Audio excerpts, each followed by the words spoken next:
Preamble of the 1987 Constitution of the Republic of the Philippines.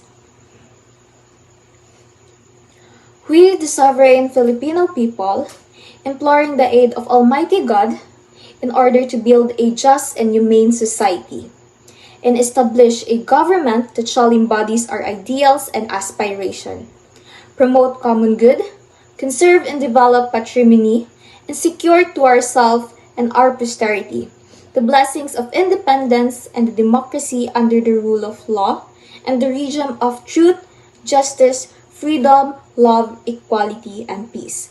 Do ordain and promulgate this Constitution.